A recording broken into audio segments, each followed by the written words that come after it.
There's a victory of sorts, but in overall, it's not a victory.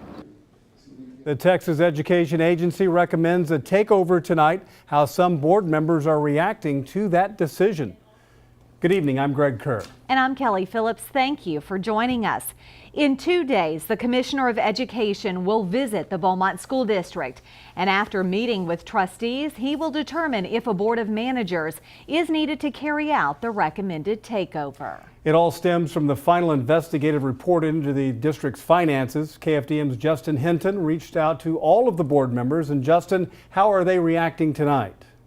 Well, Greg, Kelly, we were only able to get a hold of 3, the board president who provided the board stance and 2 trustees on opposing ends. But this is that report, 113 pages, including supplemental documents that outline why the TEA is recommending a board of managers to replace the school board.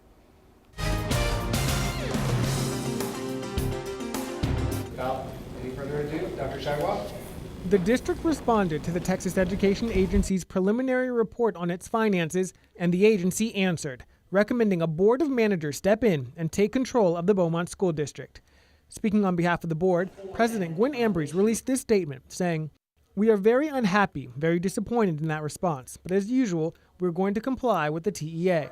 Trustee Woodrow Reese echoed a similar statement. He disagrees with the recommendation, saying, in light of everything that's going on and things we've already put in place through our finance team, which is supposedly the best in the state of Texas or around, and they're putting things in place as we speak to monitor the problems that we're having. But not everyone on the board is on the same page. Trustee Mike Neal wants the recommendation implemented. I was excited about what I read because it validates what we've been trying to say for 3 years, that there's some major problems. A number of problems outlined in the TEA's report, and not just as it relates to the TEA. The agency also said the district has not implemented, denied, and rejected recommendations from other agencies, saying that warrants additional interventions and the recommendation for a board of managers to take over. I think there's an aspect of the board that has been protecting and covering things that have gone on inside the district. But until they take that aspect out and remove the entire board, then everything won't be taken care of, and then we can move forward after that's done.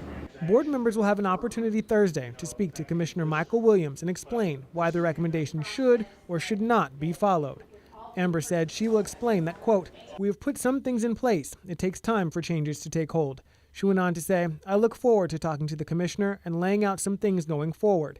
Neal, on the other hand, I'm going to encourage him to take the recommendation and put in a board of managers, because honestly, I don't think it's fixable with the people that we have right now, including myself and Tom Neal. And to be clear, the recommendation from the TEA is just that, a recommendation. Greg?